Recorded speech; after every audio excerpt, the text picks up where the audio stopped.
Hello and welcome to an episode of the Mark and Pete Show. Just Pete presenting today.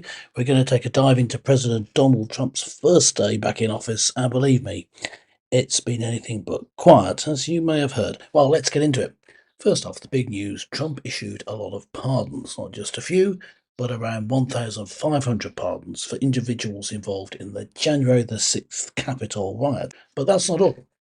In the tech world, there's been a reprieve for TikTok users. The ban's been delayed for 75 days, and that gives the app some breathing room to perhaps find a US partner.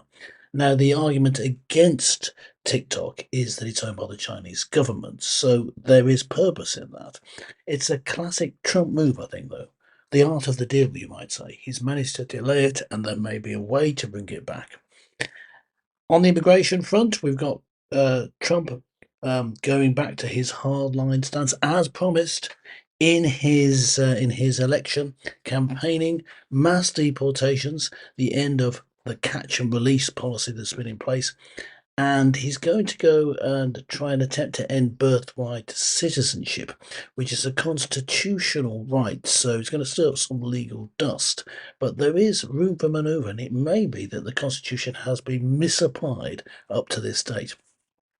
Environmentally speaking, it's back to the future. Trump's withdrawing from the Paris Climate Agreement once again, and he started rolling back some environmental regulations. The message is clear: drill, baby, drill. Good news for the US economy, it seems. And as for federal government employees, back to the office. Trump's put a hiring freeze in place, stopping new rulemaking and creating new department to make government run more smoothly. So the plan goes, and they have to, as I just mentioned, work in the office, not remotely, and that's a move back to traditional way of working, bringing people back into work. And let's not forget the smaller but symbolic actions. He revoked Biden's diversity and inclusion orders. He's brought back the remaining Mexico policy, and he's talked about renaming landmarks to honour what Trump calls American greatness. It's a full-on cultural reset. Good news. Now, what does it all mean? Well, we're in for a ride. We're in for legal challenges. We're in for political battles and a lot of debate. But there's one thing for sure.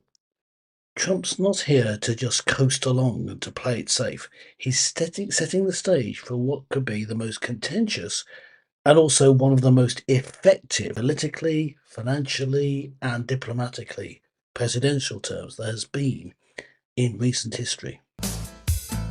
That's all for today's episode. Thanks for joining me on this solo adventure. Stay tuned, keep your ears open, and remember, in politics, anything can happen. This has been Pete for the Mark and Pete Show. Keep the faith.